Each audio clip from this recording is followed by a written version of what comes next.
Assalamu alaikum. Here.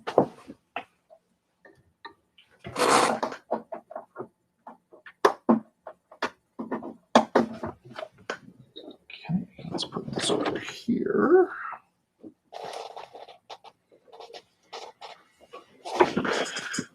Assalamu alaikum wa rahmatullah. Can everyone hear me? Assalamu alaikum.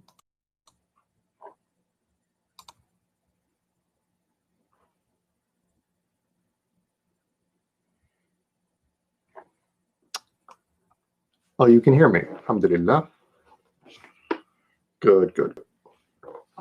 We're going to wait for some more people to enter the chat before I begin.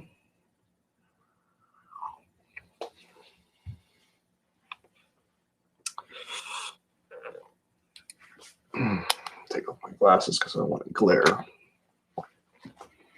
All right, then. So let's see. Actually, let me see if I can go here. This is coffee today.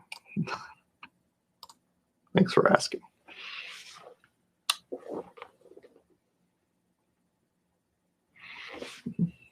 All right, looks like we have some people flooding in.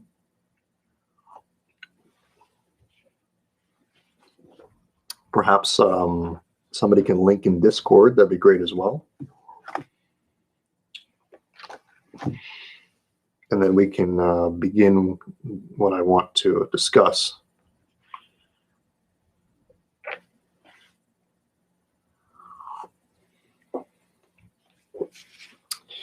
So I suppose I'll start now because I don't want this video to be super long, although it probably will be considering that I rant quite a bit. Wa alaikum salam. So first off, Assalamu alaikum wa rahmatullahi wa barakatuh, everyone. I've actually missed all of you for quite some time. Believe it or not, I know some of you probably think I don't think about you, but in fact, I actually miss all of you quite a bit. I miss speaking with you, and one of the reasons that I'm doing this is so I can have an excuse to talk to all of you. That said, I also wanted to make this stream because I needed to discuss some very important matters relating to this channel, as well as what I've been doing recently, and also to clarify some other issues. So firstly, for those of you who may have noticed already, I have released a quite lengthy article refuting allegations against Yaqeen Institute for Islamic Research, an institute that I am a part of as an unpaid fellow. These accusations, these allegations were brought against the institute by a certain individual who all of you are aware of at this point. And for over a year or so, I have been seeing these false allegations, and I responded to them briefly on social media and things, but I never gave it any sincere serious discussion. So I decided finally I was going to put an end to it. And I put all my talents and abilities into rebutting those accusations.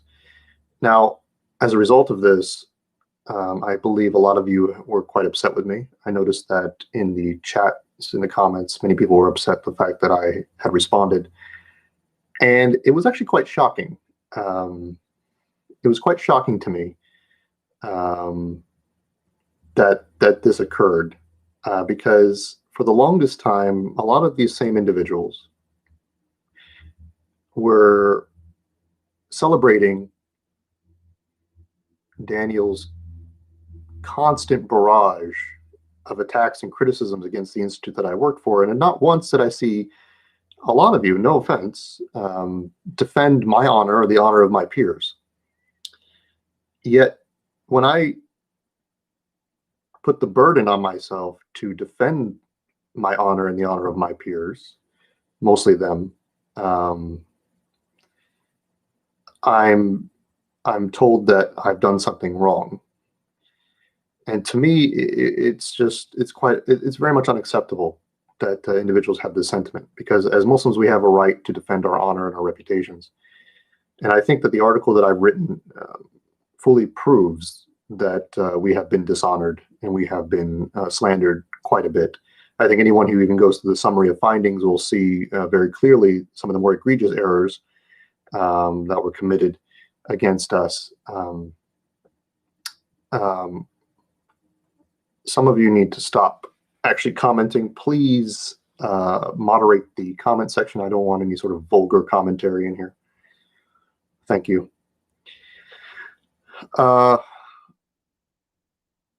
So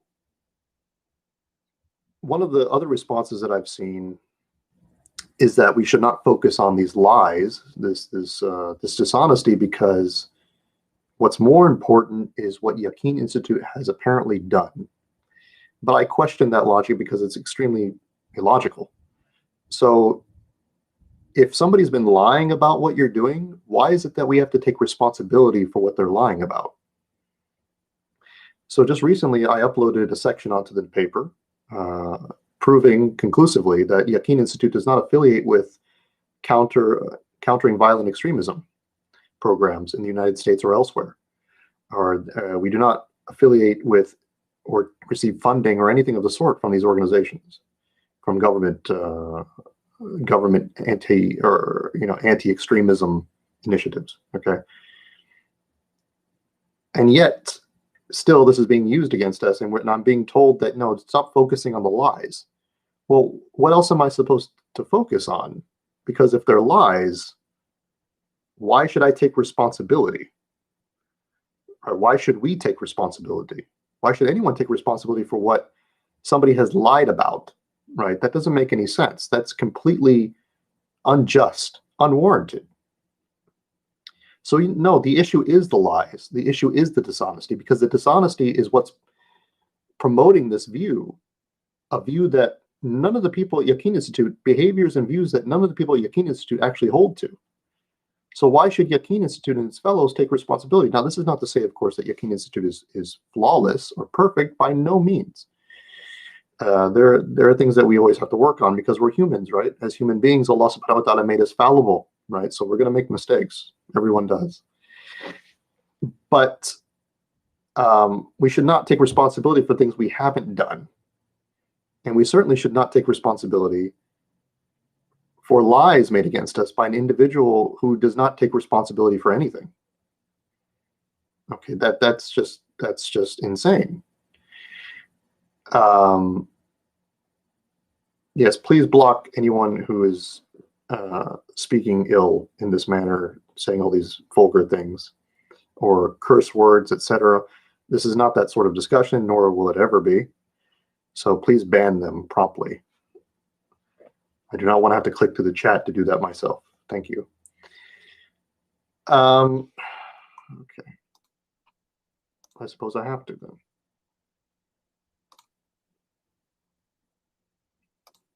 I do not like doing this because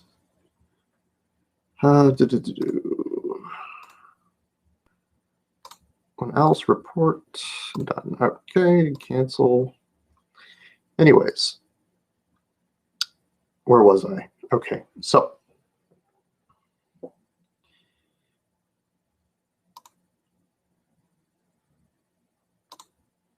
going to hide people. There we go.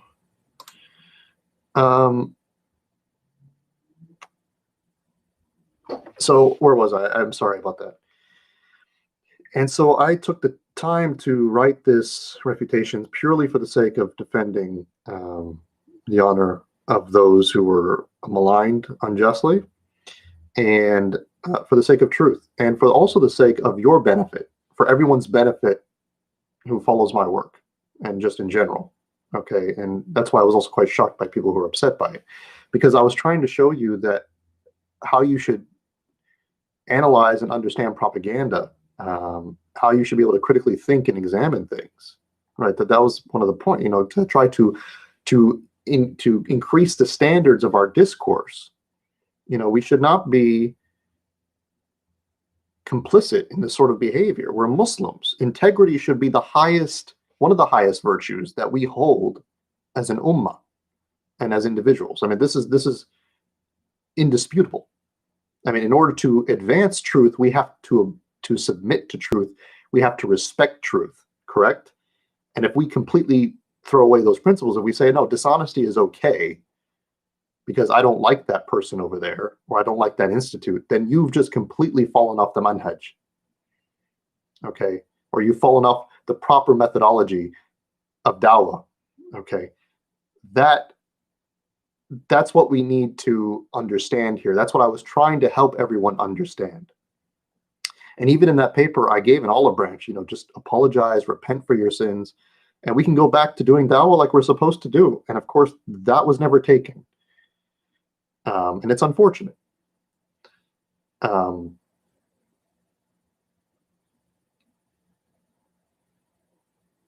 Someone please ban Hank, or I'm going to do it now myself. Okay, this is ridiculous. Okay, now, in that same paper that I advise all of you to read, at least in part,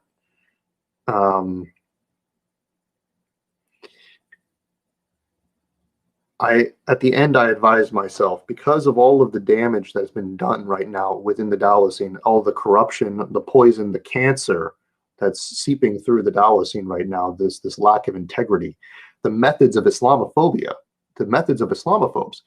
For goodness sake, I'm seeing Muslims utilizing the same methods as Robert Spencer, David Wood, etc., to spread Islam. Okay, this is disgusting. And I no longer want to be a part of that. And I guess one of the other reasons, oh God, these individuals are really horrible human beings.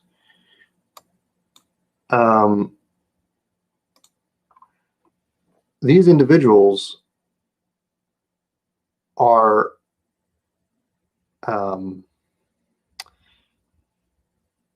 sort of corrupting our dawah. They're corrupting the message of Islam through these dishonest tactics. Likewise, there's this perception now in dawah that speaking, saying it like it is somehow more beneficial than simply speaking the truth as it should be spoken. And what do I mean by that is, it's just being blunt and callous and coarse is somehow more beneficial, but it's not. It's not at all.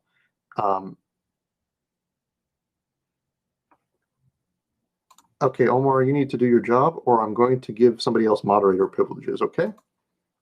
Because there are too many trolls trying to say very vulgar things, and it's interrupting this discussion, please, okay?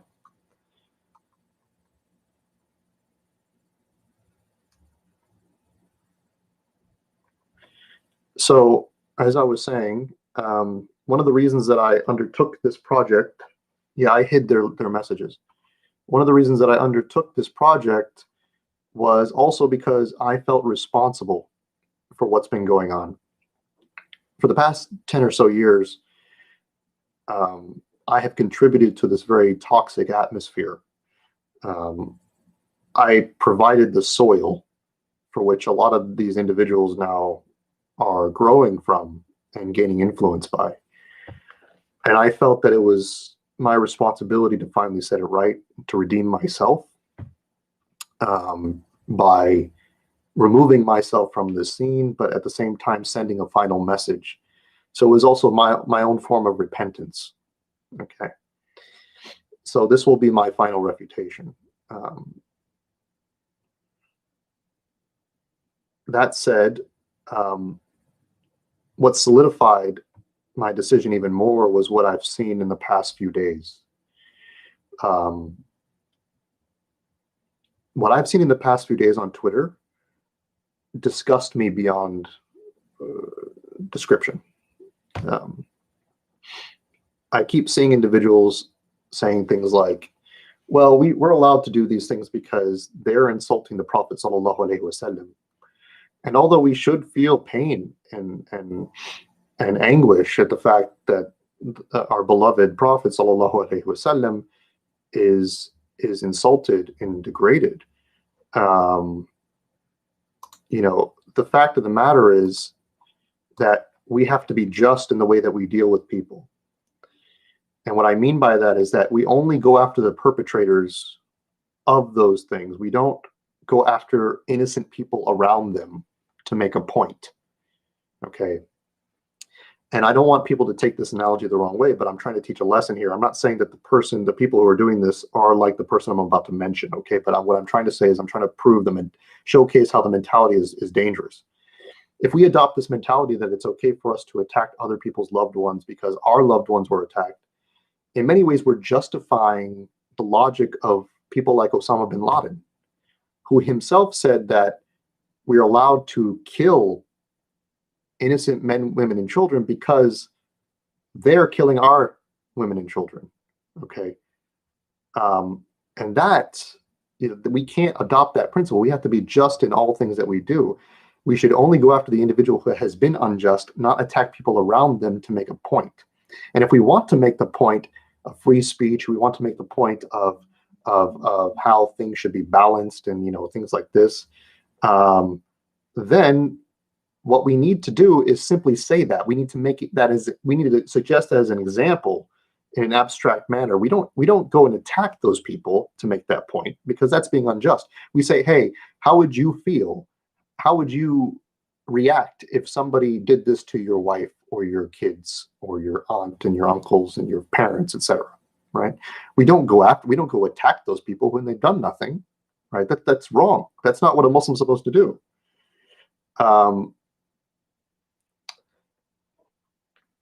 And in many ways, people are going to look at me and say, hey, aren't you kind of hypocritical because you've done a lot of things in the past? And, although I've never done to this extent, but yes, you would be correct in many ways that if you compare my previous work with what I'm saying now, many things that I'm saying don't exactly fall in line with that behavior. Right. But with all due respect to those of you, please hear me out. I'm trying to reform myself. That's why I'm stepping away from this scene. Okay, because I no longer can justify it. I can no longer be complicit in it. Okay, and I'm effectively canceling myself, because I know that after I drop this video, I'm going to be canceled.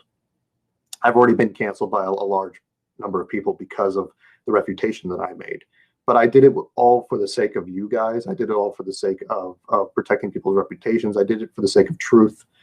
So I honestly don't care anymore, because my integrity and my principles were always higher than anything else. Of course, I've always felt depressed by the fact that I couldn't be more influential. But now, to be honest with you, I'm over it. I'm over it, because I don't want to have my name put next to individuals who completely violate everything that I stand for. And I'm sorry if that sounds harsh to the brothers that you enjoy listening to and learning from, but I can't abide by that. I just can't. I just can't abide by the dishonest tactics, the posturing, the constant showmanship, the theatrics of so-called combat online that doesn't even resemble what real men would do. Just consistent antagonism and disgusting, vulgar, commentary. There is a cancer going through the Dawah scene right now, and it will be destroyed because of that. There is a cancerous mentality, a cancerous lack of ethics that is just filling the hearts of our brothers and sisters online. So let me give you an example of why this is problematic. The recent thing on Twitter, for example, and we'll go back to some other subjects, okay?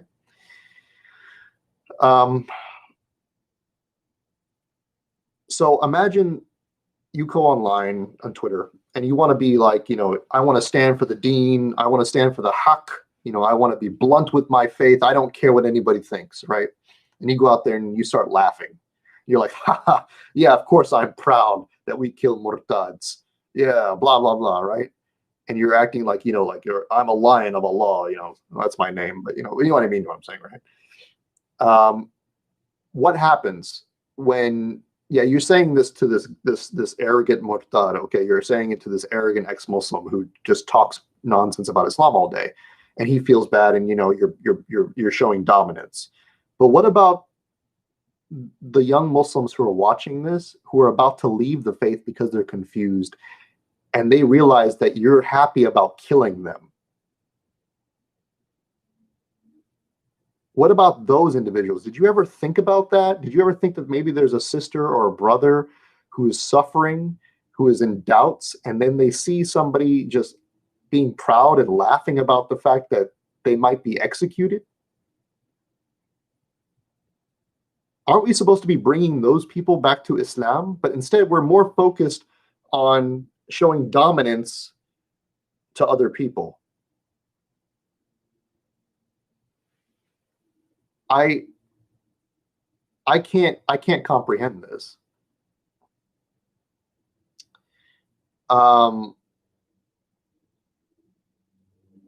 That said, when they also see the fact that we are engaging in Islamophobic tactics, when we're engaging in quote mining and taking things out of context and slandering people, our own selves, how is it that we can effectively combat Islamophobia and anti-Islam propaganda? I mean, aren't we supposed to be showing the better side of it? Aren't we supposed to be saying, hey, the reason that Islamophobes are wrong is because they're dishonest people? Isn't that the main methodology that I have utilized since day one of opening this channel? That I've been like, remember the masked Arab, apostate prophet, Sargon of Akkad, all these people I've refuted? How have I refuted them? By showing that they are dishonest with the sources, that they are dishonest in the way that they quote the Quran and the Sunnah, that they are dishonest in the way that they deal with their intellectual opposition. And wallahi, that has been the most effective means, because when somebody is dishonest, you can't trust them. Yet, we have Muslims now following so-called orthodox Muslims who are apparently on the haqq. They're following and promoting the same tactics. Wallahi.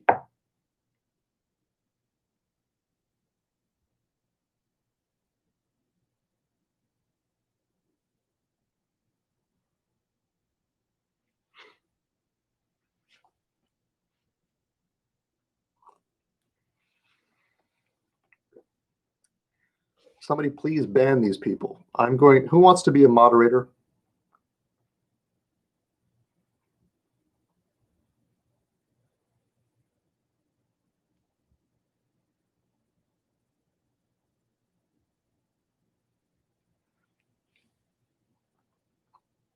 Who can I trust?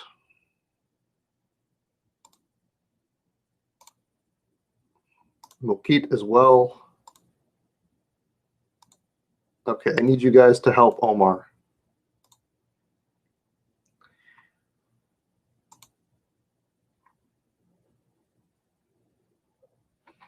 Any threats to people's lives or vulgar commentary, I want those people to ban immediately, please. Okay, I'm tired of having to see this nonsense. Okay. Thank you. I've just moderated 3 people, so have fun. So anyways, the paper is there as an example to show you how we should be conducting ourselves. It's my last example to all of you. It's my redemption. It's my farewell present in many respects. Now, that doesn't mean that I'm necessarily going away forever. Obviously, I'm just leaving the refutation scene. I will still be teaching. I'll still be writing articles. I'll still be making some videos, things like this for your benefit. But I'm distancing myself completely from this culture. I don't want to be part of it. I don't care anymore.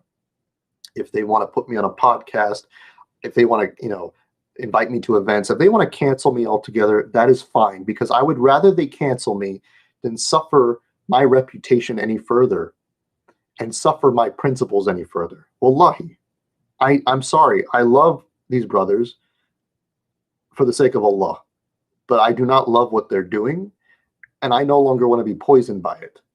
Okay, I've been poisoned enough by the rhetoric of atheists and ex-Muslims for over a decade. I don't need to now from my own brothers and sisters. Wallahi, I don't need that. Okay, please ban World Citizen. And Islamic Clarity. Ban him as well.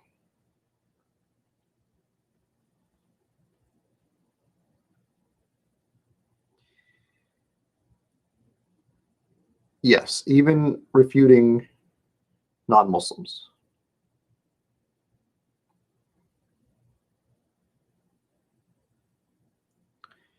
So please ban Awesome Dude as well.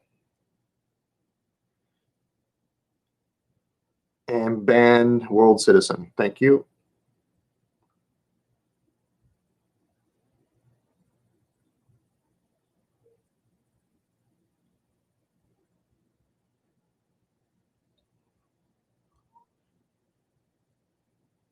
I want to ban everyone in here trying to spread this toxic nonsense. I don't need this. We don't need this. We need to be upping our game. We should be upping our standards here. Okay, this is the purpose of this discussion. I wanted to initially make this sort of like lecture video, kind of explaining things, but I've decided that is not. I want to be more personal with you guys, so I think this is a better format. Okay, thank you very much.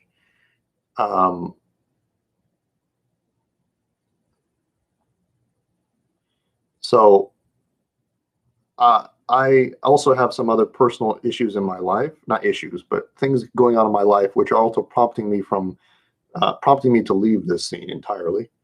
For those of you who have read the paper, I kind of gave some clues, aside from the fact that I want to better myself and sort of bury myself in studying the Quran and the Hadith. But at the same time, I'm also going to be a father very soon, inshallah. And that sort of also helped me to kind of give me a wake-up call that, you know, if I truly stand for integrity and honor and things like this, this is something that I want to teach my own children. I want to be exemplars for. And I can't do that in this. It doesn't work that way. So, Jazakallahu khairan. So I'm asking all of you, please, to sincerely read what I've written and to please understand where I'm coming from, and please value integrity and honor above all things in the matter of discourse and intellectualism, because those are the things that we as Muslims should be exemplifying more than anyone in the world. And if we really wanted to honor the Islamic tradition, if we want to honor our scholars, if we want to honor, of course, the Prophet sallallahu alaihi wasallam the most, and the Quran, we need to uphold these principles beyond everything else. And I'm sorry if, you know, it sounds like a halakha from somebody who is not worthy of giving one. And you'd be correct in many respects. I'm not a credible scholar. I'm not a credible anything. I'm just an academic, a student of knowledge. But I know this to be true. And I know it because of what the scholars have said. And I know it because that's what the Quran and Sunnah teach, is that you do not mix truth with falsehood. And I have stuck to that, even in my own vulgarities and my own mockery and my own, you know, childish displays that I've done over the years, my own egoism. I know for a fact that at very least that I've stuck to those principles of honor and integrity. And those are the things that I'm taking with me when I leave. But I wanted you all to adopt those things and discard everything else about me that I have taught you over the years.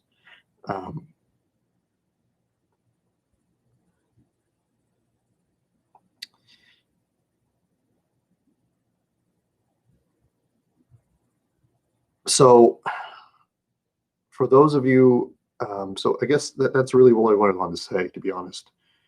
The paper is linked on Twitter. It's on my blog, actually, as well. It's linked on Twitter. It's linked in the community chat on my YouTube page. I just updated it today with the CVE section.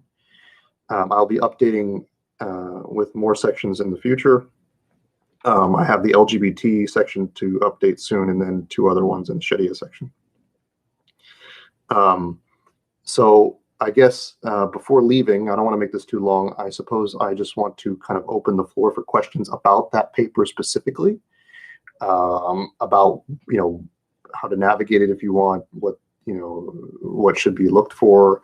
If you have any questions specifically about what was written therein, feel free to ask, and I'll answer those questions. Also, or anything else for that matter, if you guys just want to talk, I can give another 30 minutes or so just to have a discussion. So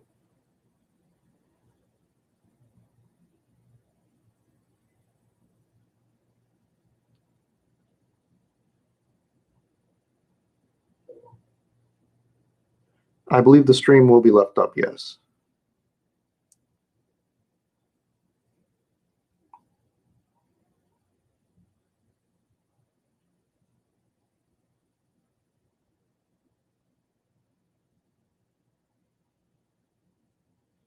Certainly, please ask.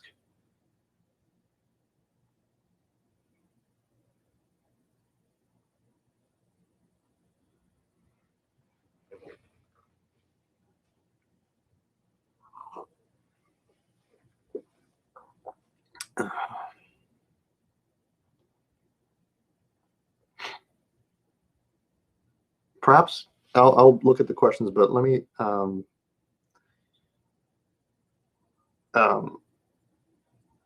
let me talk about this refutation culture. It's never been flawless. It's never been perfect by any means, but I think it's become worse than it's ever been. Like I said, I've been over here in this culture for over a decade, and I've never seen it this bad.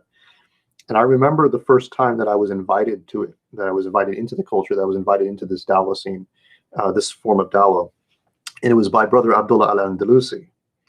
And Abdullah has always been, for me, one of the greatest examples of adab and intellectualism on this medium, on not only just YouTube and social media, but in general as a da'i. I have respected him for that alone. I have such a great respect for him for that alone. Hamza Sources also comes to mind. He's a good man. We disagree on a bit, and there are times that to be frank with you, I've been kind of upset at him, but that's a different story. It's quite petty, actually. But I cannot say anything bad about Hamza in terms of his adab and his sincerity. And I love them for the sake of Allah. I love them for the sake of Allah. And I wish they weren't being drowned out right now, that their work wasn't being spit on by individuals who, in their naivety, in their, I wouldn't even say zealousness, because to me it's not zealousness. It's a facade of zealousness. In their posturing, are just kind of stepping over everything that has been done.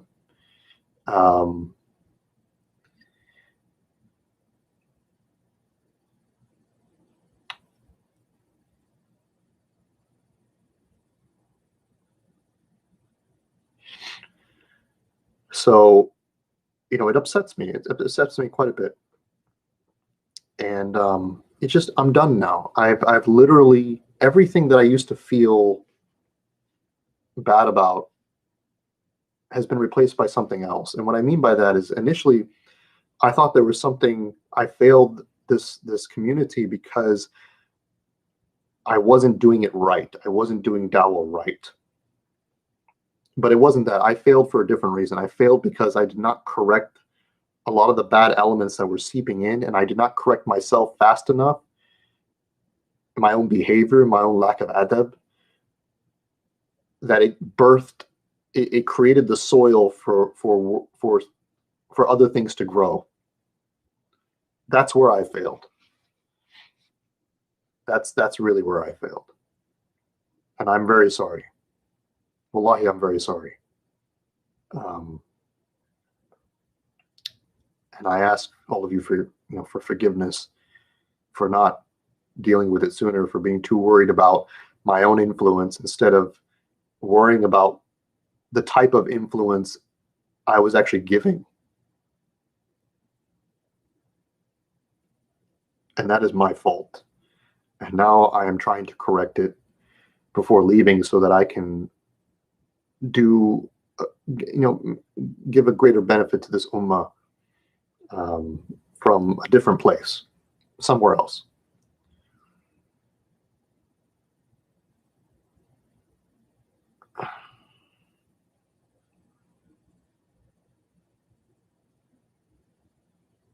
So I suppose that's really it. I don't want to be talking for too long, but essentially my goals after all of this, after I'm finished writing and publishing this stuff, I intend to continue working with the Yaqeen Institute for Islamic Research. I continue to work on myself and study under a sheikh. And I just will continue writing articles and hopefully, inshallah, doing lectures and trying to help the youth outside of social media. I'll probably also be dropping off social media almost entirely. I'll probably keep my Facebook and the YouTube channel, obviously, but only post things that I'm doing outside.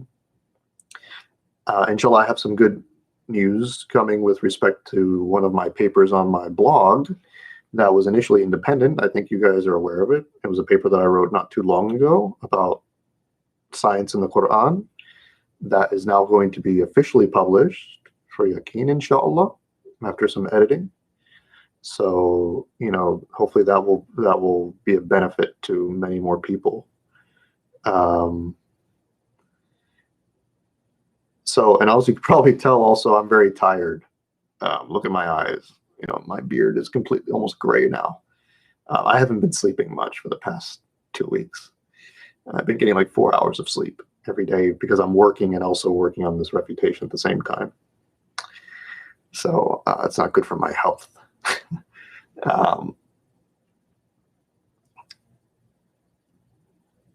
No, I'm not going to re-upload that video because I don't think it's necessary. Yeah, I do want to redo Understanding Atheism series. I think that would be good.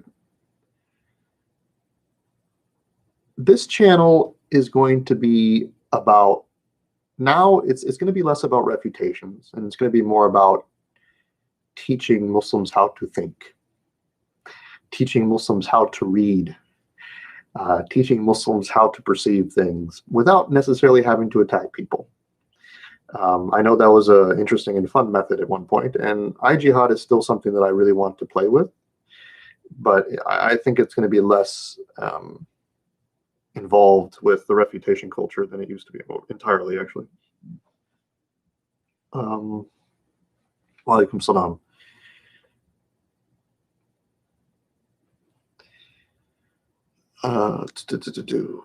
So what else? Yes, I mean, just look at Yaqeen Institute and stuff like this. I mean, of course, social media is the primary means of communication these days, unfortunately. So that's where I'll be posting everything that I do. Anytime that I upload a lecture or something of that sort, I'll do it here, obviously. But I may start deleting certain things. I may start to get rid of certain things because I just don't feel that I want to. I don't want to be attached to a former identity of that this channel had. Yeah, so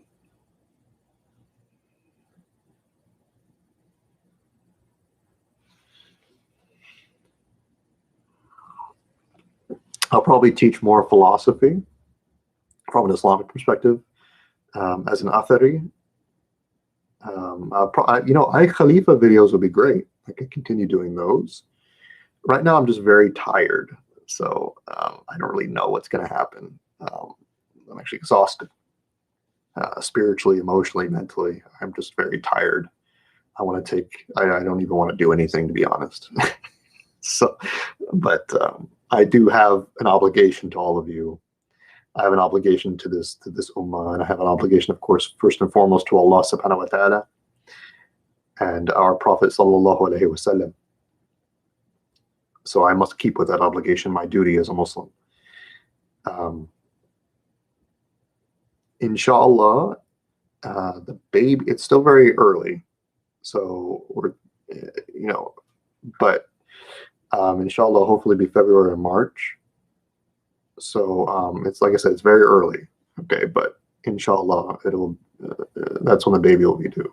We've already picked out names. I'm not going to tell you, but when it gets later on, then inshallah, maybe I'll reveal what the names are, depending on the gender, of course.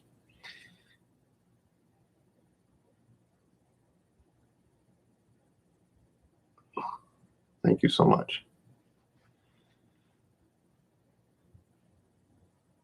My views on politics, I don't like politics. I don't involve myself with politics. I already have enough to think about. Thank you.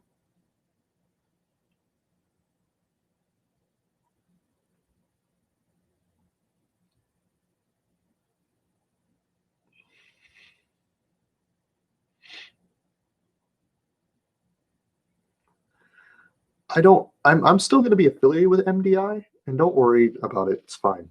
You're okay. I'll still be affiliated with MDI because I stand for what Asadullah Al-Andalusi and Zara Faris and all of them do. I think that they should be at the forefront of this scene, of this refutation culture, actually. They should be the ones leading it, not many individuals that I'm currently seeing and that I've engaged with that are considered to be the most popular now. They, in fact, have everything that the Muslims need within this particular culture, and I think that they should be lauded as the leaders of this sort of dawah. Unfortunately, they've been sidelined and overshadowed by individuals who get people's attention based on entertainment value, based on bombastic displays of, theatrics. It seems like our youth are more seem more prone to enjoying memes and callousness and mockery, which is unfortunate.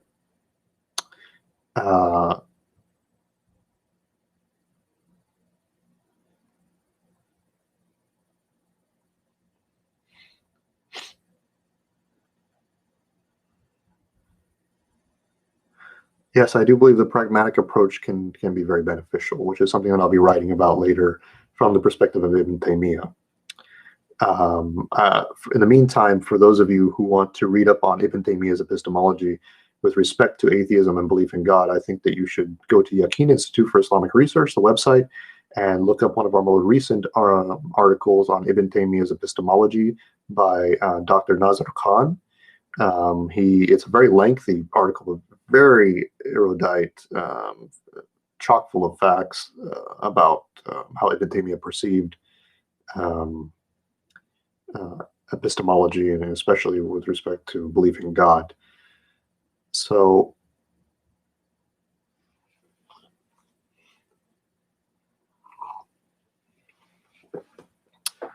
I'm not here to speak of the intentions of anyone necessarily. I'm here to say that the methods are incorrect according to Quran and Sunnah, as far as I'm aware. And I see no good evidence. Bringing up Abu Bakr's one-time rebuttal to somebody is not evidence that this is a common standard practice that we should engage in, nor is it in any way, shape, or form justification for attacking people's loved ones. And I find it actually, to be frank, an indirect insult to Abu Bakr himself, to one of the companions, astaghfirullah. So, I don't think it was intentional by any means, but, it is quite insulting to compare what you're doing on Twitter with what Abu Bakr has done.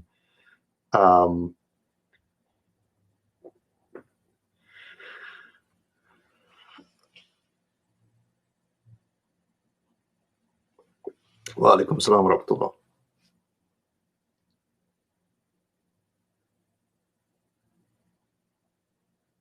best way to counter Islamophobia is to have integrity, because the Achilles heel of Islamophobes is their lack of integrity.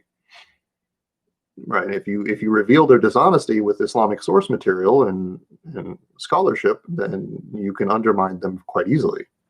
But if we adopt their tactics, then that's not going to happen. Right. Especially, it's quite ironic considering the fact that we are opposed to this idea that we're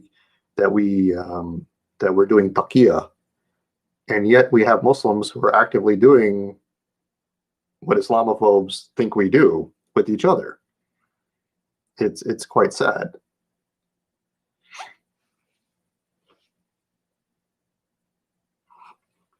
One can expose inconsistencies without being unjust, right? I mean, like I mentioned earlier, you could just bring it up as an example in an abstract way. You don't have to actually perform that thing itself. Like if somebody, hurt my family, I'm not going to hurt their family and be like, see, I'm just proving a point. No, that's wrong.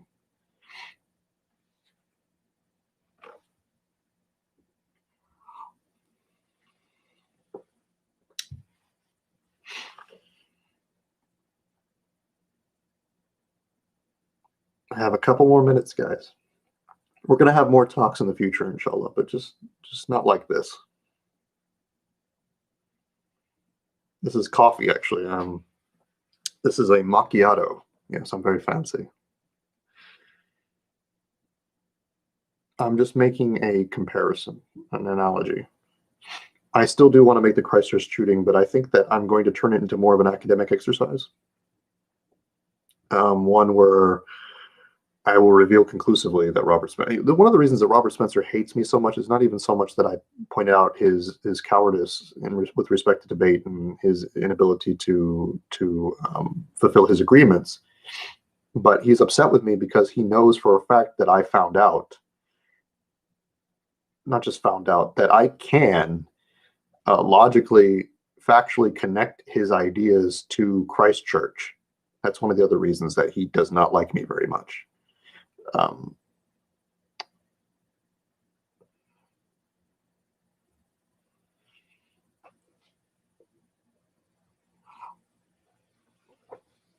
Yes, I've had Turkish tea. I like it very much. I like all tea, for the most part. Yes, at one point I did, when that individual actually went after me personally, and then I promptly deleted after she stopped.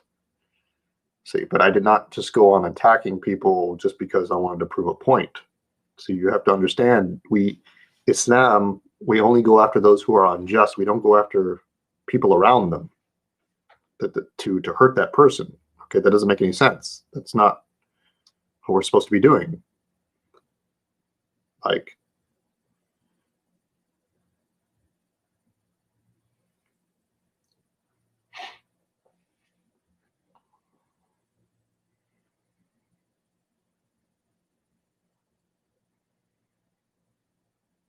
if that's the case, yes.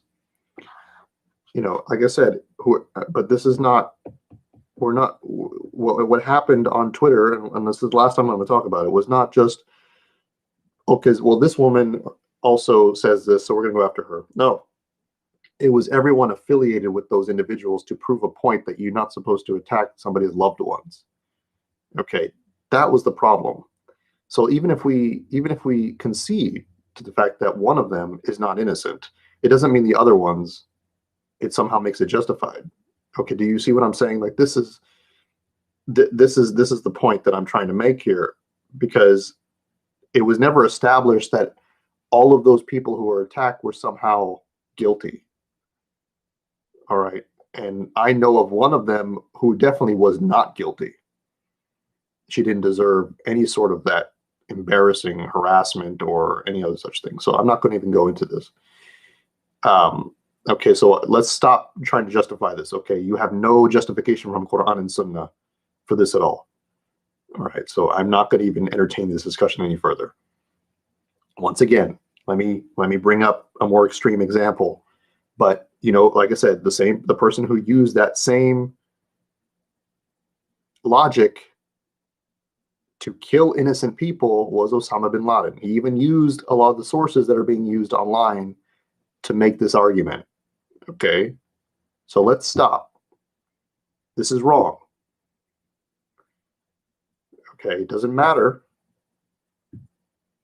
Quran also says that we should still have justice, and we should not let our aversion to people, our hatred of people, to be unjust. We should not have that be a cause of us being unjust. Right? It doesn't matter how much you hate somebody. It doesn't mean we'd be unjust with them. Okay? We are Muslims. We are not those people. They are disgusting people. These murtadeen that are on here trying to make a name for themselves because they hate Islam, they're disgusting human beings. They will be fuel for the fire, inshallah. Unless, of course, they repent, obviously, right?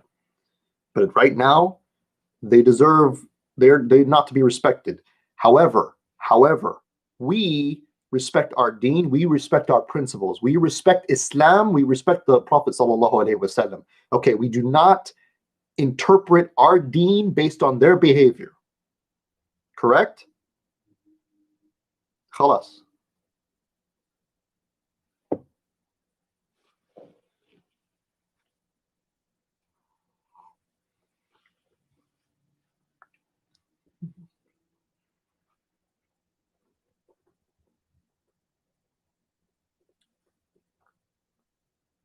To tackle extreme Western supremacy, to destroy Western hegemony, to destroy secular liberal ideology that's overcoming the Muslim world today, not just in the West, not just among Muslim minorities, right? But among every Muslim on the planet now. There's a hegemony over us. Places like Bangladesh, Pakistan, UAE, other places, secular liberalism is taking over, okay? Which is why I find it fascinating why so many people in Southeast Asia or in Asian countries are so fascinated with the Yaqeen Institute and criticizing what we're doing here. Because, you have your own problems, much bigger ones in many respects. But anyways, the way to tackle this is first we have to become independent from these ideas. We have to become independent in such a way that we don't need to latch ourselves to the West. We have so many rich Muslims, for example, who do not invest in science or education and other such things. Muslims culturally in many places in the world only want certain professions for their children: engineers, doctors, lawyers, business people. When we need to also be focused on the humanities like librarianship, things like this. We need to be able to become self-sustainable, right? If we really want to break away, we first need to actually take practical steps towards doing that. And we have to cultivate an intellectual culture based on integrity and honor to our sources and to facts. That's how we're going to defeat secular liberalism. Secular liberalism is a reactionary ideology that only destroys. Okay? It only destroys to free people from their shackles. And if we adopt a reactionary approach, we're only allowing liberalism to come in and take over. You cannot destroy a reactionary ideology through reactionaryism, or I don't even know if that's a word, through being reactionary. Right? That doesn't make any sense. It's going to be a long process. Wallahi, it's going to be long time. But what we're doing now, this culture, this refutation culture that we have now, is going to be the end of us. Is going to be the end of Dawah.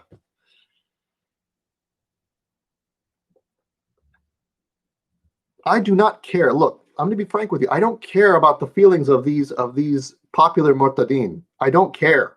Wallahi, I don't care. They can, piss off. Excuse my French. Okay? I care about those young Muslims who have doubts, who are watching this and are going to leave Islam because of it. That's what I'm concerned with. Okay? That's what I'm concerned with, because those are the people we should be worried about, not the people who are so full of themselves, who have such huge egos, who are narcissists, who the arrogant ones that Allah subhanahu wa ta'ala speaks about in the Quran that will be fuel for the hellfire. Okay, whatever.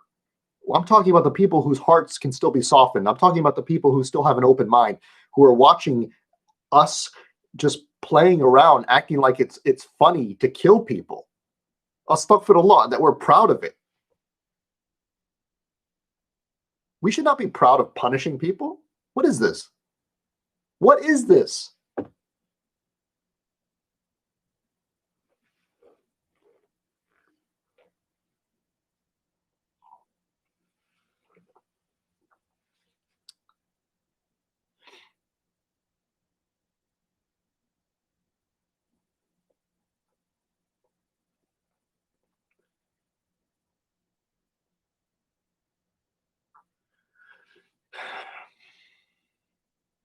My method has always been really balanced. When you see people mocking the Prophet sallallahu alaihi wasallam, the first thing you need to ask is if they're ignorant. In ignorance, many people can say stupid things. There's a difference between being extremely arrogant and just ignorant and foolish. And of course, people can be both as well. But wallahi, legitimately, I have actually turned people away from doing that by approaching them with compassion and peace and showing them facts. And then there are people who you have to rebut in a harsh manner in order to protect the deen of others. Okay. But you have to be strategic. You have to be practical in many ways as well. You can't just descend upon them with these vulgarities. You have to also consider the audience, because remember, it's not about, whenever I rebutted and refuted a lot of these ex-Muslims, right, and Islamophobes, I didn't do it because I wanted to destroy them per se, but because I wanted to show Muslims who had doubts about from watching their videos and reading their articles, etc. I wanted them to see that these people could not be trusted. So if I just engaged in posturing and just trying to belittle these people, like, I don't think it would be as effective. Now, of course, I sprinkle in some little quips and stuff for good entertainment, and but I don't. That's not the substance of my methodology, and it shouldn't be anybody's. Okay.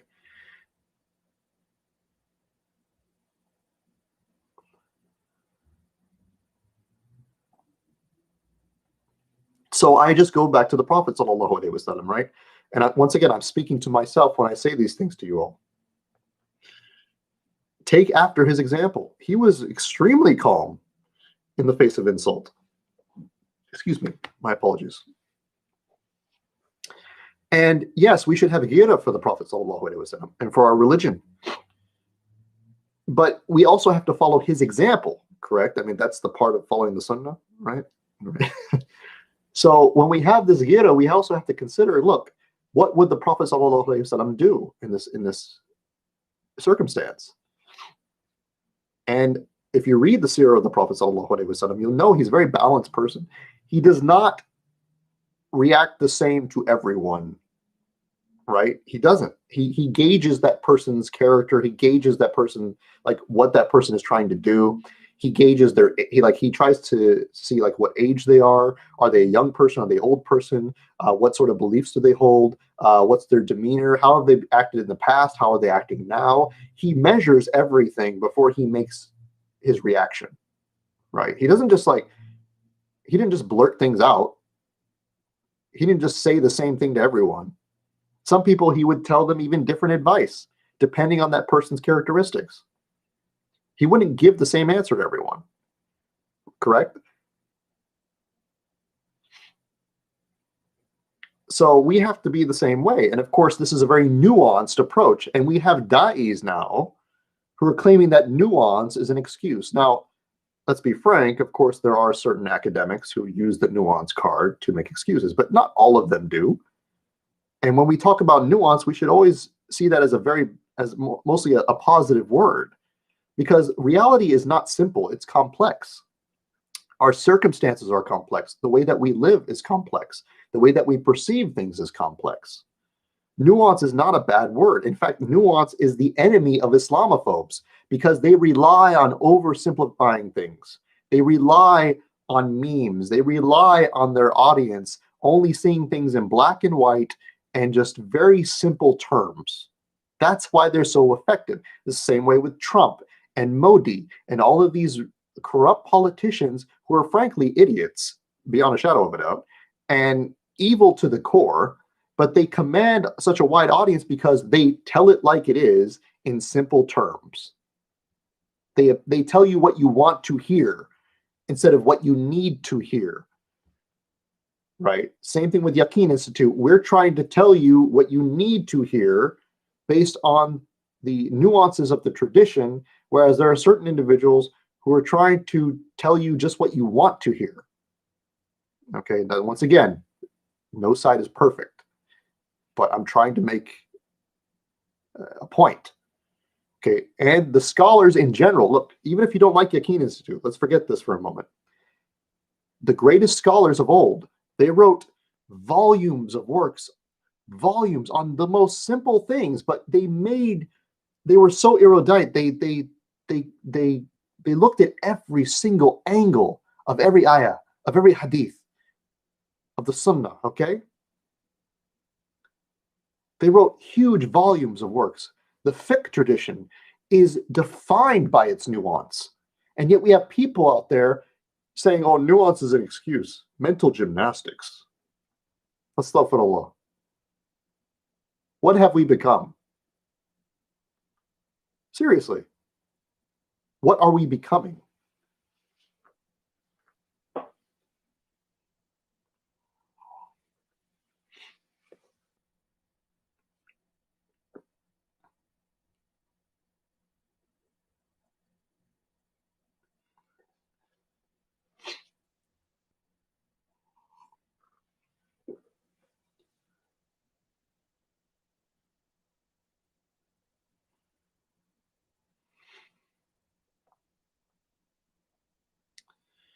So I guess I'm just gonna keep ranting if I keep going like this.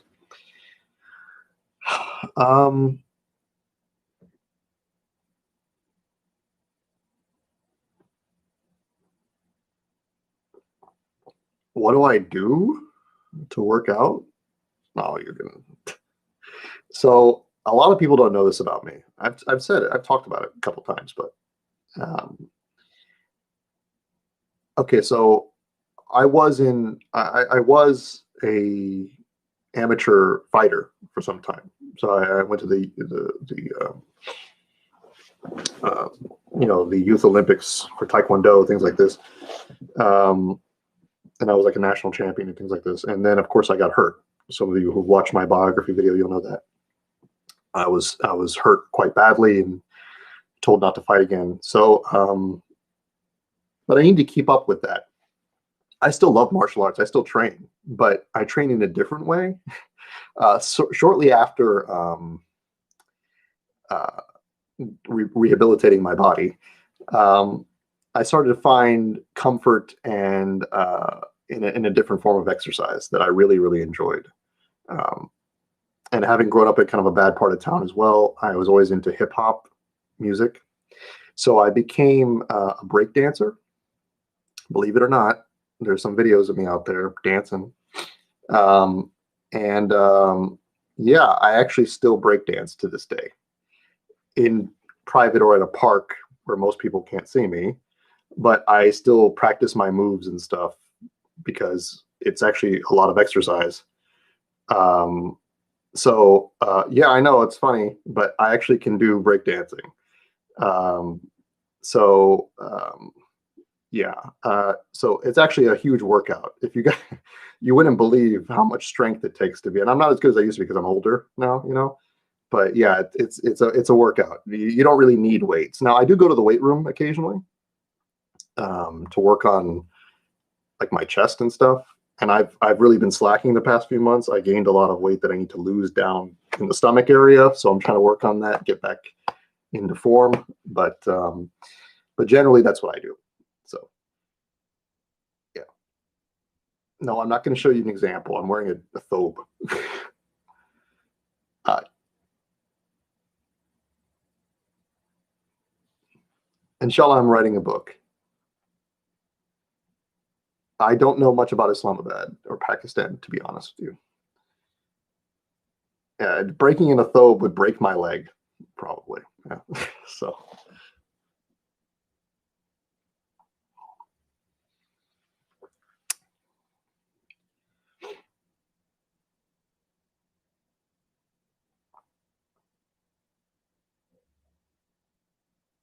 I take 3 sugars in my coffee. I have a pretty bad sweet tooth. My wife is like the opposite of me. She loves spicy food like crazy. So, which is why we both like Malay food, interestingly enough, because Malay food is both sweet and spicy. So I do like sports. When I was younger, I played baseball a little bit. And of course, martial arts was my main one.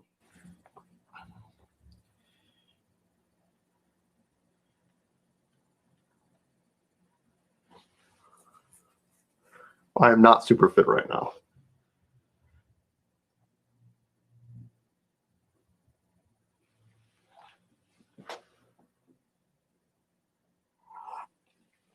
You know, to be frank with you, when I watched that debate the first time between Wood and Hijab, I actually believe that Wood deserved, because it's actually difficult for me to actually judge, even though I feel that he deserved it. At the same time, I'm conflicted because he is legitimately a psychopath, right? He can't control that behavior. So in a way, it's like I'm kind of conflicted. But yeah, I do consider him generally to be a detestable human being. Yeah. Can I say Pakistan Zindabad? Yes, I can say Pakistan Zindabad.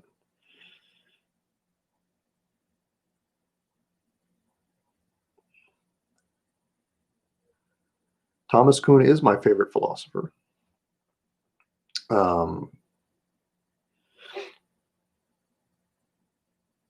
Yes, most of my work is going to be, not most of it, but a lot of my work is going to be focused on science and philosophy, and sort of also tackling the science in the Quran, uh, Dawah.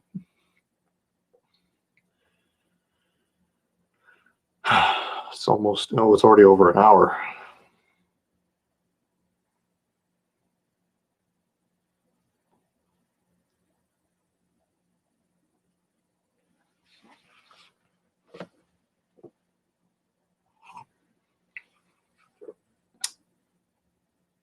Hmm.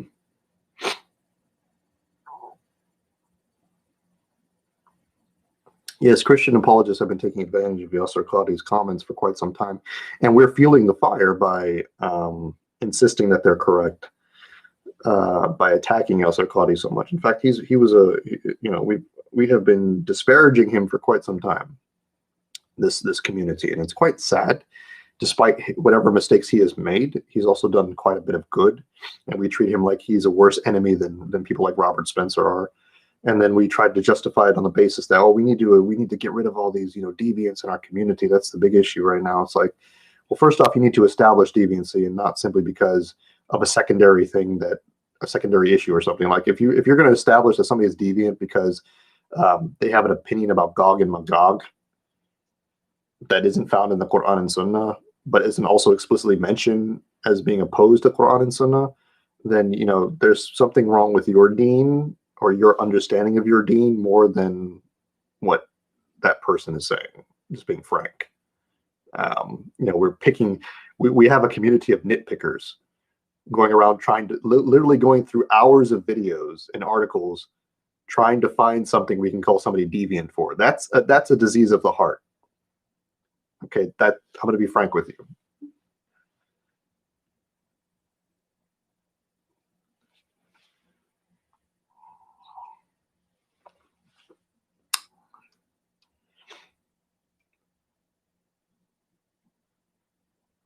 I am an Athari, yes. I'm Athari by creed. Inshallah, I'll get rest one day. A good book, Ibn Rajab, anything written by Ibn Rajab, if you can find translated, is great for the soul. I've been reading a lot of Ibn Rajab, Hanbali. He's been really helping me, especially his commentary on the 40 hadith of Imam Nawawi. Is that correct? Yes, I believe it is.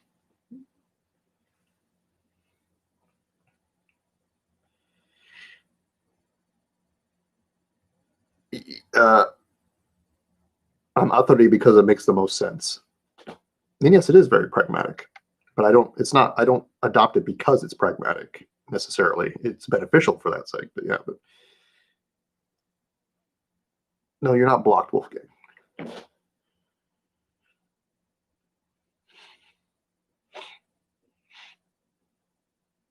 Muzzy Buzz, miss you, brother. I'm hoping to speak with you very soon, by the way, regarding some things about the article. I do not like Sony, or I mean, I like them, but I don't own a Sony or Microsoft system because I don't really care for them. I'm a Nintendo fan.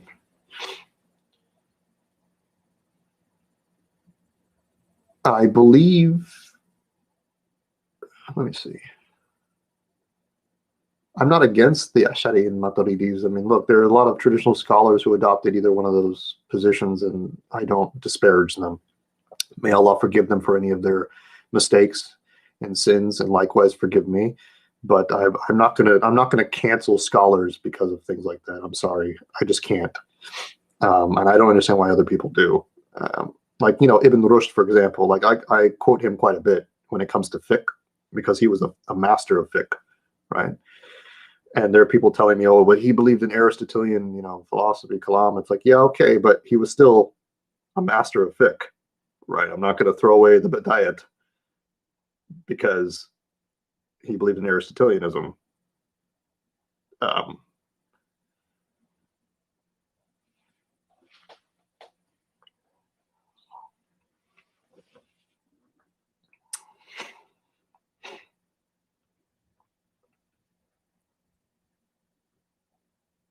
Oh, I love Dragon Ball Z back in the day.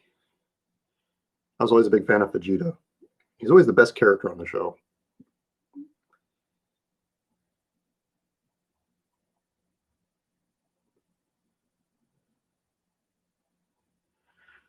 I'm happy that Adam Saleh is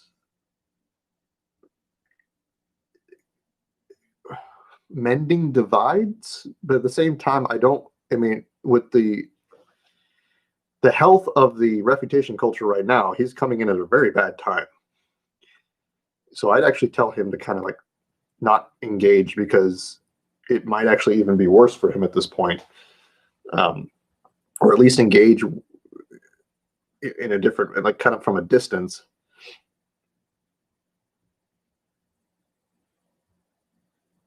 I like, you know, my favorite anime was Trigun. It's only 23 episodes or something, but it's one of the most amazing animes you'll ever see in your life. So watch it. Dragon Ball Super was good too, especially the last fight. The last episode was like, it made the entire series. I'm sorry.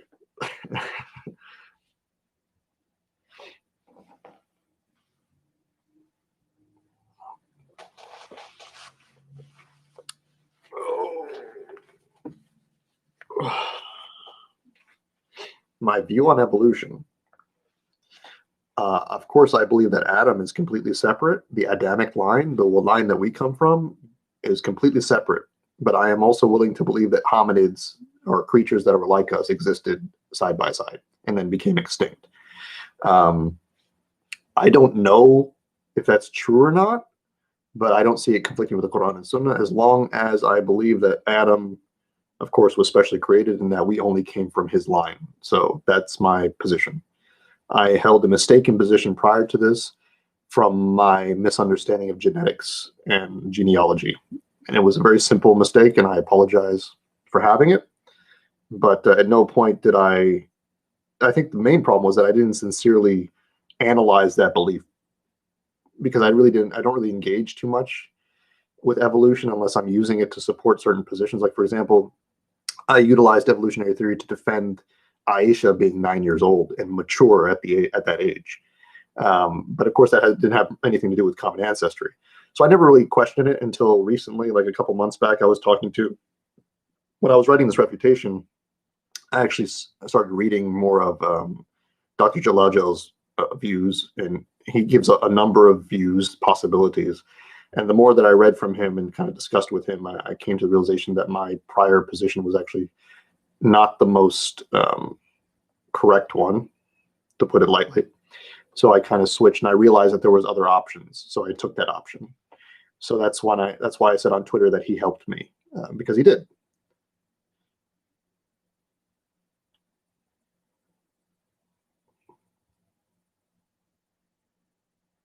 Mu'tazila creed is wrong, obviously.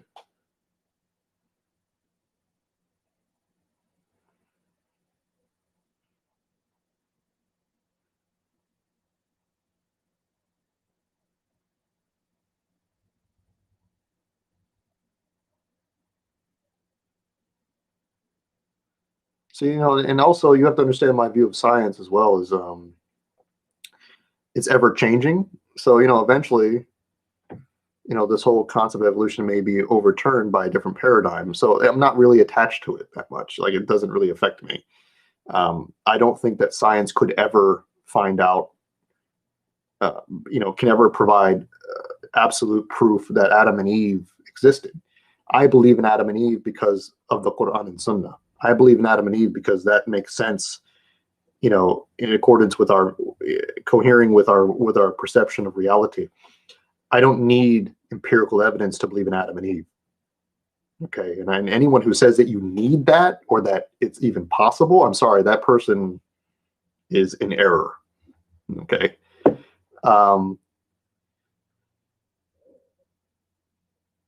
But I mean, okay, so let's just remove common ancestry for a moment, guys, but adaptation and mutation is a scientific fact.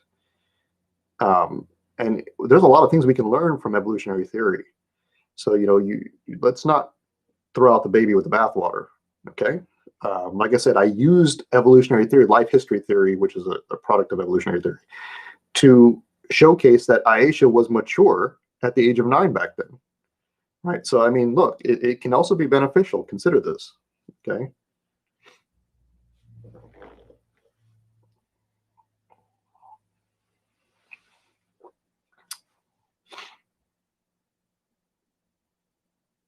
Yeah, I think evolution tends to be simplified too much, because there's even debates within evolutionary science. I mean, if you read some of these papers, like, they're disagreeing with each other all the time. I mean, what Darwin believed, a lot of scientists don't believe anymore. They have a completely different understanding of evolution compared to what he did. So you have to be very cautious about how you perceive these things. When people say Darwinism, I kind of cringe, because it's like, most scientists aren't Darwinist. um,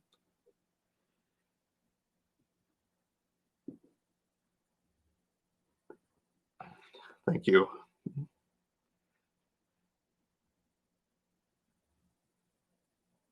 I haven't really looked into the hadith literature that much regarding his actual size, and if that's what it says, then that's what I believe. If it's sound, that's what I believe. Yeah, I mean, actually, Christians have kind of made it a bigger deal. I don't know what Richard Dawkins. I don't even think Richard Dawkins knows what he is. He doesn't even know where he is half the time. He's on Twitter. He doesn't even know what he's typing. The guy is almost senile. Like, let's forget Richard Dawkins. He's old news. So if you really want to understand evolution from like a very intellectual perspective, the late Stephen Jay Gould's work. Stephen Jay Gould, okay, he was an American scientist who disagreed with Dawkins on a lot of things, and actually Dawkins hated him. He was jealous of him. Gould passed away a long time ago, but he wrote a lot of good work on the subject.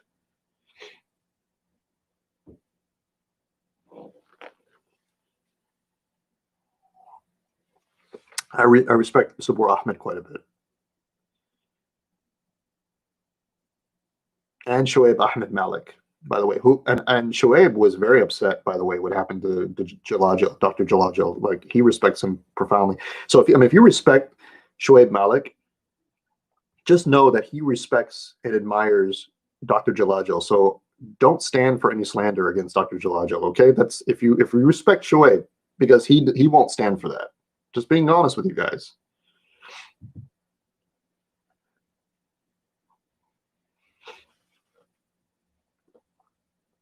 Oh, now we're talking philosophy and science.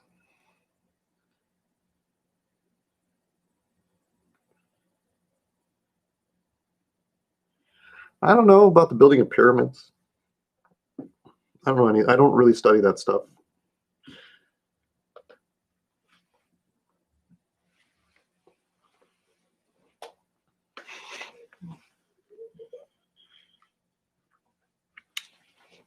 Take what is good and leave what is bad, but never follow somebody who doesn't have the integrity to represent their opposition as they are and what they actually believe, and who is not willing to steel man their arguments. What I mean by steel manning is opposite of straw manning. When you straw man, you build a mischaracterization, a misrepresentation of somebody's arguments to burn it down. When you steel man, you build the strongest possible form of their argument and then attack it, because that's what a person with integrity would do.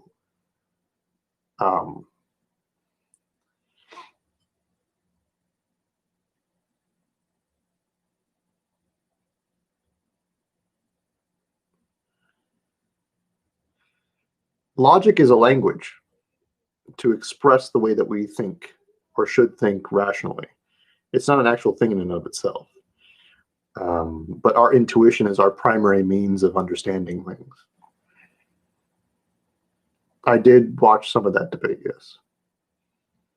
I found it to be quite poor, to be frank. And I'm not speaking simply because I have some sort of personal grudge, but I just felt it was a very poor discussion debate, unbefitting of either side. Well, no, actually one side, no, that was pretty much expected. Because, one side's an idiot. But the other side, has a great deal of education and should have never engaged in such a performance. Well,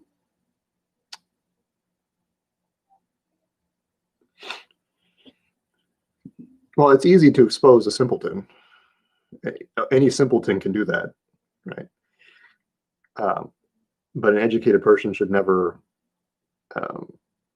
really deal with that sort of individual unless it's in an academic platform, as far as I'm concerned now.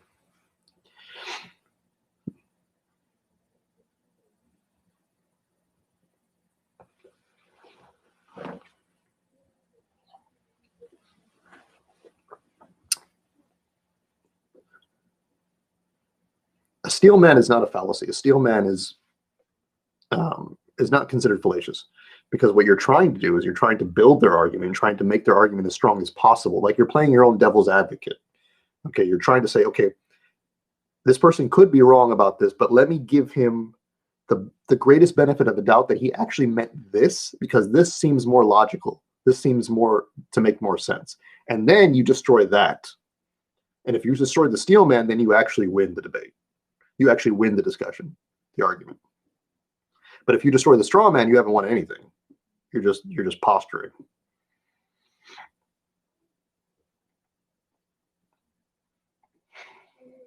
I don't really care for the Muslim, Brotherhood, whatever, political party.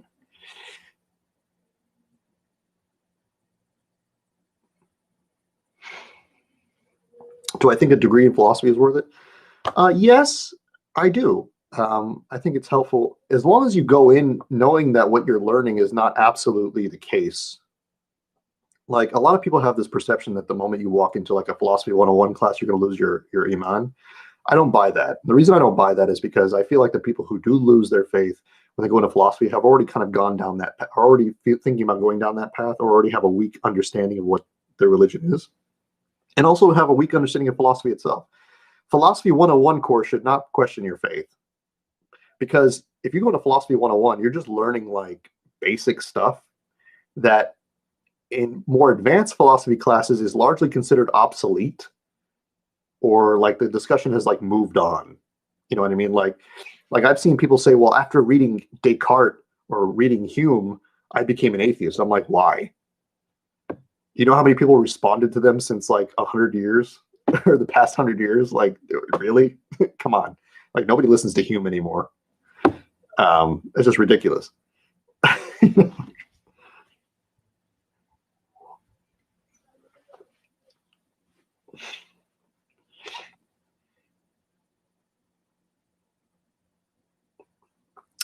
People insinuating that accusations made in the article are irrelevant to the adversary's points. No.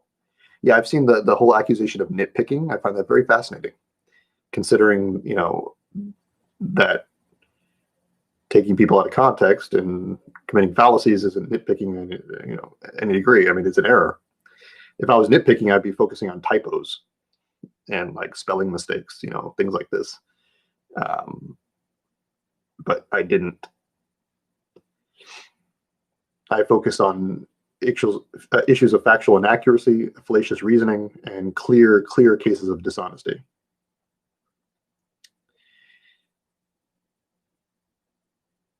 I've discussed that already. We're all on the same topics for some reason.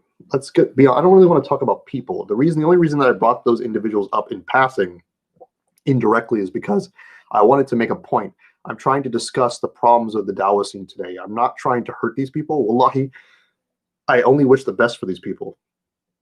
And I pray that they just increase the standards of our discourse. Okay. So I'm not trying to say that I want them to go away, that I want them to be canceled. I just want them to reform themselves to make it better. They have the abilities, the talents to do those things. They shouldn't be engaging in this sort of behavior and poor rhetoric. Okay, that's my point. And I'm not even saying that I am perfect by any means. That's why I'm doing these things, is because I'm redeeming myself, right?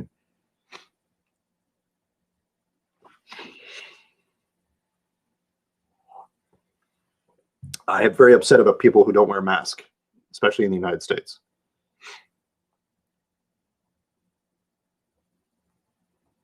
Even if you notice how I dealt with the masked Arab, how did I deal with him? Yes, I put some satire in there, some mockery in some cases, but it was only with respect to certain things he said and his arrogant attitude. I didn't go after his everything. And I deconstructed him, analyzed him academically. Right? I mean, if that's the standard that you want, then that's what we need to be shooting for. I'm not going to be here doing that anymore. But if that's what you want out of Dawah, then you need to tell your da'is, these people, to do that. Correct? You need to give them nasiha. You need to tell them, to advise them. Okay, let's stop promoting this culture of memery and vulgarity and disgusting, dishonest tactics. Tell them to up their game. Tell them that integrity matters above everything else. Not telling it like it is. Because if you don't have integrity when you tell it like it is, then you're not saying anything. Right? You're spitting on the truth. You're undermining the truth. You're lying to people. You're deceiving people. Right? This is wrong.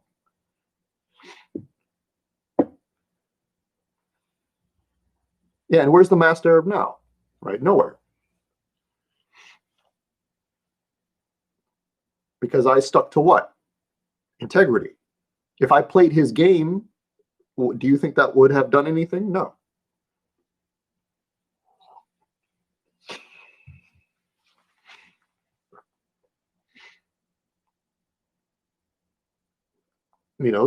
Imagine if I would have released a video just straw manning everything he said and just trying to just find any way to win, you know what I mean, without any measure of integrity. If he pointed that out, I would have lost all credibility, right? I would have been called a Muslim who's engaging in taqiyya, right? Do we not see the danger of this? That's what I'm trying to tell you all. Come on, think about this.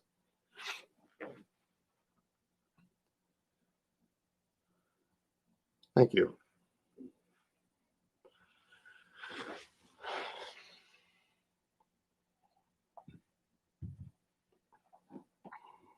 It's already an hour and 30 minutes. Crazy. My story coming to Islam is not that exciting. I'm sorry. It's on my bio video. It's very simple. I was disillusioned with Christianity and I found Islam to be more coherent. That was it. Yeah, a lot of regrets from Dawah Films days, of course. I conducted myself inappropriately many times. I was too rambunctious or too impulsive in many respects. I didn't think things through. I felt that I was being zealous, but a lot of times it was my ego. And that's why I was ultimately defeated, because I defeated myself. Um, so when I started this channel, I decided I was going to go a different route. Even then, I'm still growing. I'm still trying to better myself. So inshallah, I'd like to do that. I like those comics. They're really fun.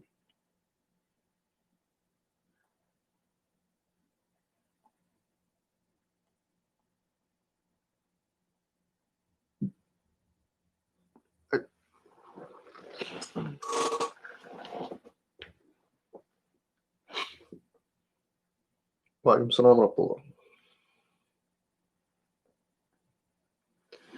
Goodness me. Can't stay too much longer. I want to talk to you guys. That's why I'm here longer, because I enjoy speaking with all of you.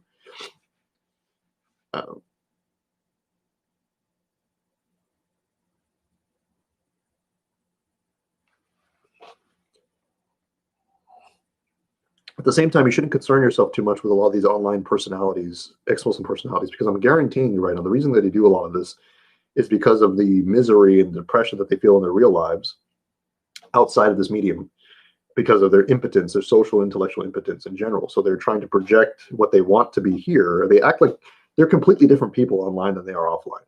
That's something you need to understand.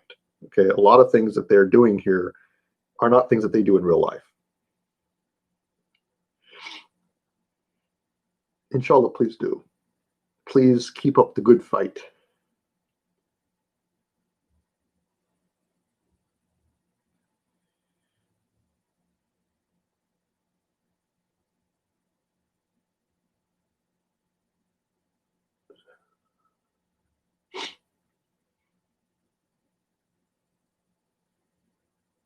Thank you. I feel bad for Vasim. Vasim is very angry. You know, I actually think Vasim is actually Abdullah Samir, but whatever. You know, because he has enough time on his hands to make that account. But you know, if Vasim is a different person who's just like this angry child, angry young guy, you know, I do wish that he comes around and he's guided. But you know, if he's going to troll, you know, troll him back. You know, have a little fun with him. Expose the hypocrisy and things like this, but do it in such a way that you're not like going too far, right?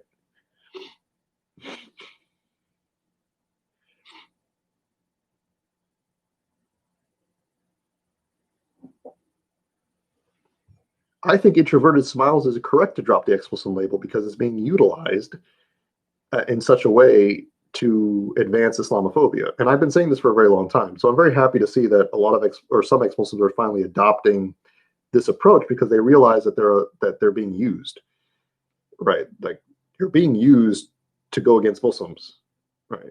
So you need to just get rid of it. Define yourselves by what you believe in. Don't define yourselves by what you're not. That doesn't even tell anybody anything. Like if I go around saying I'm an ex-Christian, what does that mean? Oh, I left Christianity. Okay, well, what do you believe? I'm an ex-Christian. Well, who cares?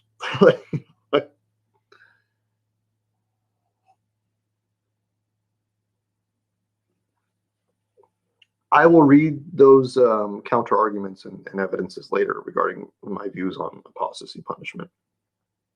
But I just wanted to get that sort of thing out earlier because I don't want people to assume that I'm just rejecting it because I'm some sort of like reformist liberal or something, which is ridiculous. All of you know I've been fighting against secular liberalism for like over a decade. Okay, it's nonsense that somebody would accuse me of being reformist or a liberal.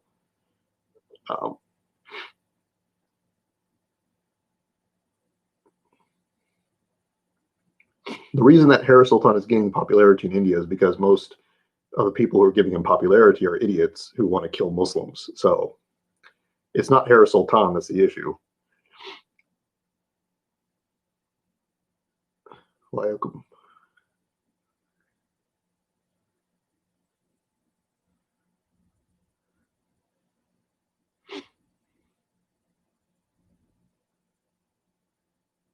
Any other things we want to talk about?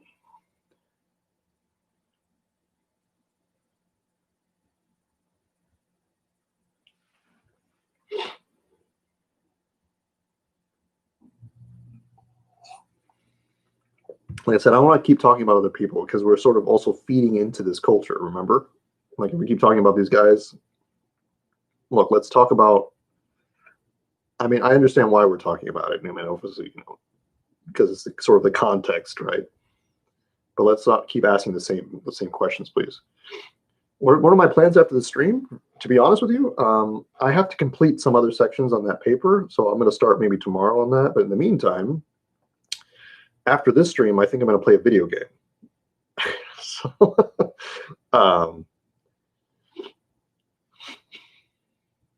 that machine in the background, that's my inversion table. So because remember, I was injured back in the day doing martial arts, so I have arthritis in my back. So I use that to help me.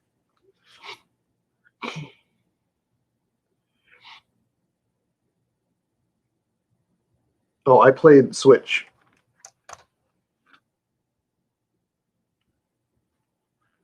I don't know what game I'm going to play yet. I'm looking. I beat Paper Mario Origami King. It was amazing, but I still feel like playing it again for some reason. I just liked it that much. I can still do Taekwondo. I still, every now and then. I'm not a hafid of the Quran. How do you improve vocabulary? You read and you write. Read and write a lot. Don't go on social media and do it. Read read books. How to manage my time? Don't sleep.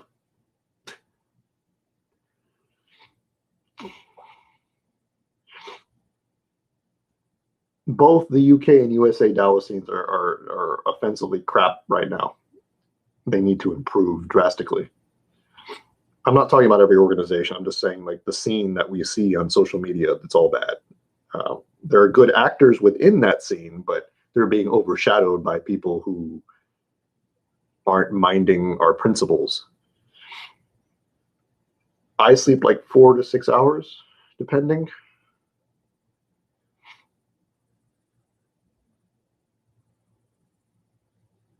Would I go to Speaker's Corner? No, because I don't want to hear people shouting at me.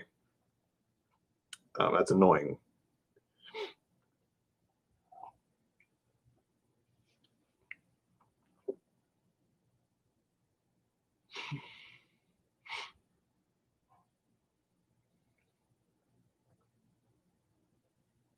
Mario Odyssey is amazing. How to manage time. Keep a list. Understand your limitations. Don't overreach.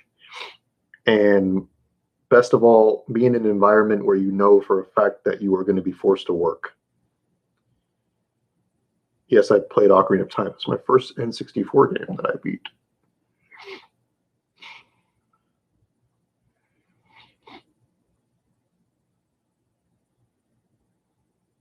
American Muslims are not more liberal than their UK counterparts. I guarantee you that. In fact, we make up a much less significant number within this population than UK Muslims make in theirs. We're also divided much more based on landmass, and the amount of Sunni Muslims in this country is significantly lower than even what the number is purported to be. So, for example, statistics show that in the United States, only 1% or 1.2% of the population is Muslim. But what they count as Muslim in the statistics or in the census, they count every sect, right? So in fact, the reality is that only half of that is actually Sunni. Okay, so actually 0.5%, it's more like 0.5% Sunni in this country, or even 0.6 at most. I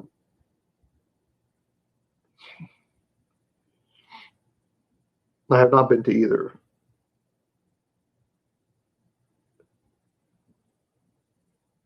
I think Sam Harris is washed up. He's a great sophist, but other than that, I mean, he has nothing to offer, which I guess means he has nothing to offer. So.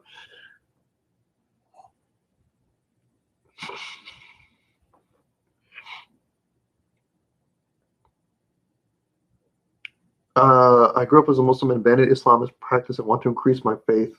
Severe doubts of the Not sure how to start. The best way to start, Apu, would be to find some brothers to motivate you to actually become friends with brothers that you consider to be practicing and knowledgeable in some respects, and just to be around them. Your company, the company that you keep most of all, not people you sit on panels with. I'm talking about people who you actually are friends with. Those individuals will be the ones that influence you at the most. So if you have that encouragement from brothers and sisters, sorry, I don't know if you're a sister, but from brothers, if you're a brother from brothers, then then you can. It's much easier for you to get into practicing again. Okay, and they can also give you references and things like this. Ahmadiyas are not part of Islam. Yeah, you got what I said there, huh, Ismail? Muhammad Ismail. Yeah.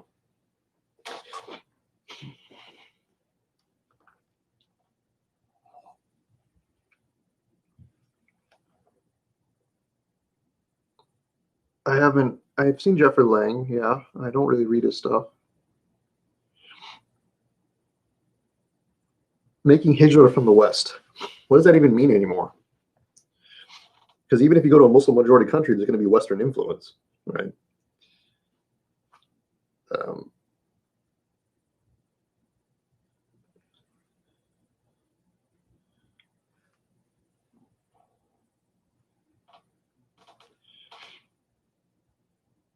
We live in a global society now. It's not really anywhere you can go. I mean, it's easier to live in a Muslim majority country, don't get me wrong, in some respects, like eating and being around Muslims and masajid everywhere. But when it comes to like certain things as well, it's also very difficult. Like security is also not as good in certain Muslim countries. You know, health and cleanliness is also not as good in certain places. I'm just being frank. You know, we need to up our game. If we're going to talk about hijrah, we need to actually provide reasons to live in those countries, right? I mean, I'm not saying that our countries are horrible per se. I'm just saying that we also don't have a lot of opportunities economically and education wise. I mean, we have too much of our talent is being exported into Western nations because we're not providing the educational opportunities and work opportunities that they need. You know, our scientists should not be working for NASA and universities here in the United States. They should be working for us in our countries, but we're more concerned with you know, other things that we're not giving them those opportunities. You know, like I said, there are rich Arabs in the UAE, for example, and princes and kings, and have like unimaginable amounts of money that they could be funding for science programs for universities to make us on par, if not better, than a lot of Western institutions. But we're not doing it. Why? Why? And then instead, our people, our most talented minds leave the country, and then we import Europeans into our countries to do all the work that our own people should be doing. Right? This is backwards. It makes no sense. We want to talk about building the caliphate, returning to the caliphate. We can't even. We're still borrowing from Westerners. Like, what is this? Like,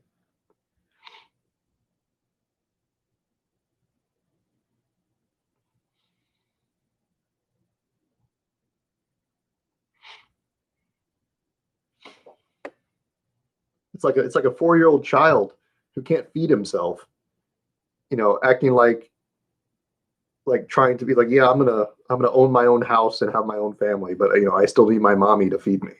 It's like that's essentially the mentality of the Muslim world right now.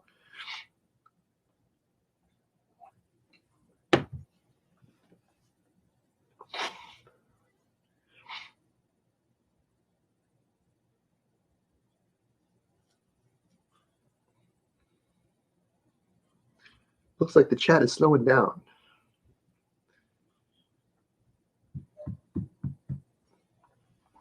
Book recommendations. I may do that later. I have a lot of books. So, multipolar world with China. I don't know. I'm not necessarily afraid of China becoming a powerhouse because it already is, but I am afraid of China becoming a powerhouse at the same time. China is such a diverse country that anything really could go with the way that that government is doing. Like the people could, I mean, other countries could be born from China at this point. It's a very complex area region, and I'm legitimately scared what their government is going to be doing in the near future. But at the same time, I don't know if the people per se are going to follow suit. Um, yes, they are. The Chinese government's oppressing the Uyghurs, and they're committing genocide right now. May Allah protect the Uyghur people, and may Allah punish the oppressors.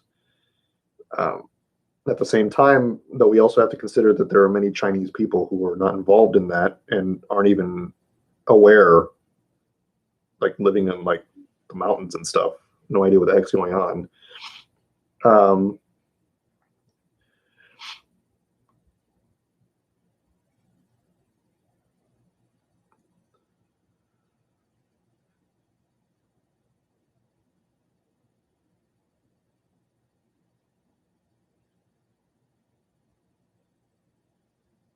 I think the homelessness rate will increase dramatically, especially in the United States, because we have such high living cost and the expensive food here.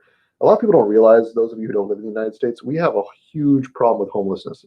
Yes, we have high living standards, and a lot of people earn better than most people around the world. But here, like, okay, so let me give you an example. When I was living in Malaysia for 7 years, I rarely saw a homeless person, like rarely. Okay, even the poorest people could feed themselves. But here in the United States, we have people literally living on the streets, dying from cold, digging through trash cans to find scraps of food. They're dying from hunger. Okay, and they're everywhere. Like not just one person every few miles. Like there are times I remember I lived in Chicago, and during the wintertime it gets so cold that literally, wallahi, I saw this. It was so disgusting. One time I was driving down the road and I saw a mile long of homeless people sleeping on the street, huddled next to each other for warmth. I didn't even realize that there were that many homeless people in the whole city. Okay, like it looked like a train track of bodies. It was horrible, and I've never seen that anywhere else.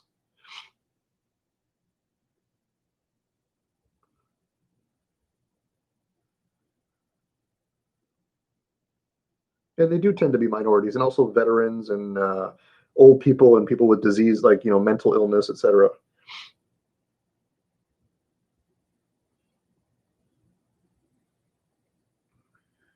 They will protect us from what's to come.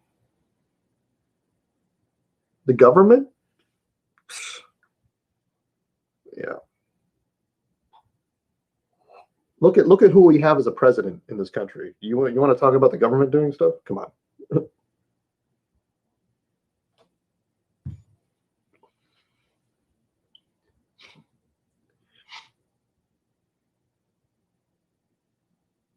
Yeah, and also medical care. A lot of people don't realize this.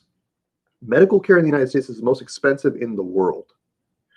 Like their cost of medicine here, the cost of healthcare is so absurd that there are people out there who are, I mean, they don't even go to the emergency room because they can't afford it. Like they would rather suffer in pain and die than have to live with paying those bills. I remember, I've told a lot of people this too, but I remember reading a story a couple of years back where a man walked into a bank with a fake gun, and he pointed it and he tried to steal $1, a dollar. And then he just sat there waiting for the police to come. And when the police came and arrested him, they asked him like, why did you hold up this bank trying to steal $1? Like, what's wrong with you? Are you okay? Are you mentally unwell? He's like, I have cancer, and in prison, healthcare is free. That was legitimately his reason. He wanted to be arrested to go to prison because he needed healthcare. Okay, that's how bad it is in this country. I know it's just one anecdote, but it's very bad. Okay.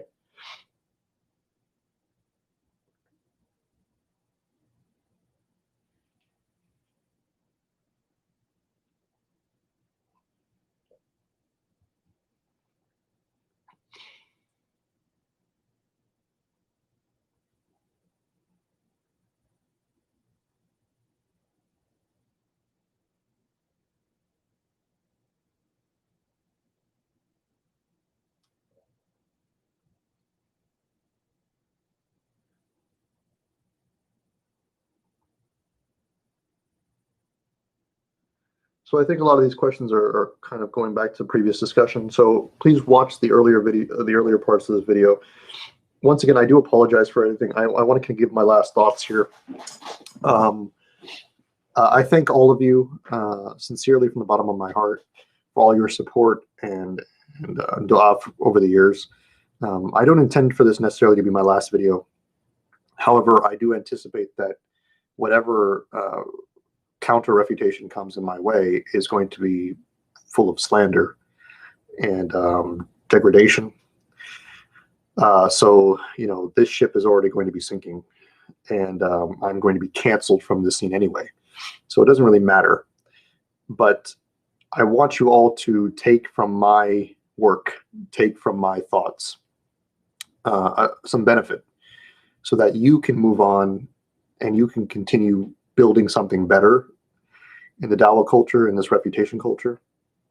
And I want you to expect better from your da'is. I want you to expect better from yourselves.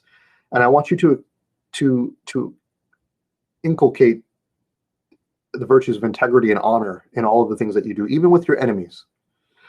I want you to be able to apologize even to your enemies if you need to, because you value truth over your ego. You value truth over your hatred. And that is the only way we're ever going to move forward as an ummah. So I ask of you, please, if you're going to take any example from me, learn from my mistakes and learn from my attempt at rectification. And I ask of you, please make dua for me, continue to make dua for me, and make dua for yourselves and to better yourselves and better those around you. Make this dawah scene what it should be. Exemplify the virtues that we are supposed to exemplify. And just thank you in general. So, inshallah, I will maybe give you an update in the future. But in the meantime, Jazakallahu khairan. I love you all for the sake of Allah. And may our struggle be rewarded. So, take care. Assalamu alaikum wa rahmatullahi wa barakatuh.